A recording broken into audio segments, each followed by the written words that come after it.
first off, when you were recruiting Connor, what was it about him that stuck out to you at Leo High School? Well, I tell you, when we first saw Connor, we just were really pleased and admired his vision and his acceleration. And to be honest with you, we thought we wouldn't have a shot at Connor. We really thought that he'd be at a higher division than us, what he did as a junior and what we were seeing in camp time there. So we were very pleased that we were able to get him here because of that talent he has. When he tore his ACL in that first sectional game, what made you guys stick with him? Because not everybody stuck with him. Well, with the way medical technology is nowadays and the rehabbing of ACL injuries, we really had confidence that Connor could come back and be just as good as he was in high school. And so that's why we said we want to stick with this young man. And it was more than just his talent also. It was just the kind of person he was. We have special criteria for our players to be here, the type of individuals we want in our program. And Connor fit all that criteria along with being an outstanding football player. He attacked his rehab with a lot of intensity. When he got here, he thought he was ready. You guys held him out. That turned out to be a great long-term decision for both you and for him. What went into that process, and how has he been able to kind of, after that year of sitting out and making sure the knee was right, hit the ground running here at Dayton?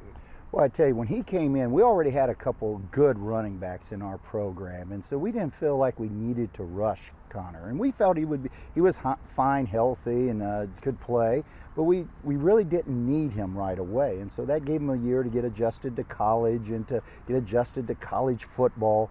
And then after that first year, we knew, hey, now we can start putting him in because those two graduated. And he just picked up right where he left off that high school years there, and he's been going ever since.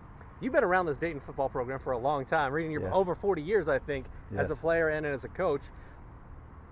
To see him as #1 in terms of all-time rushing yards here at Dayton, entering his senior season, what kind of stamp has he left on the program? What kind of legacy is he leaving here at Dayton?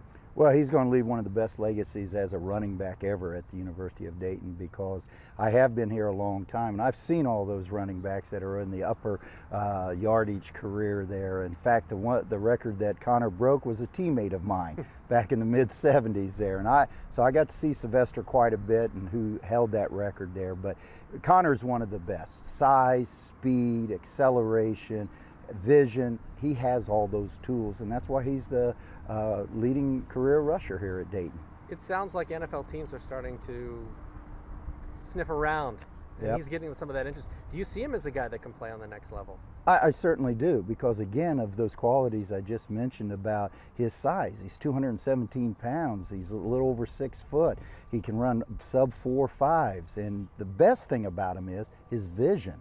He can see the hole, and he has the speed to accelerate to get through it. So I definitely think he could get into a camp there and show what he could do. Perfect.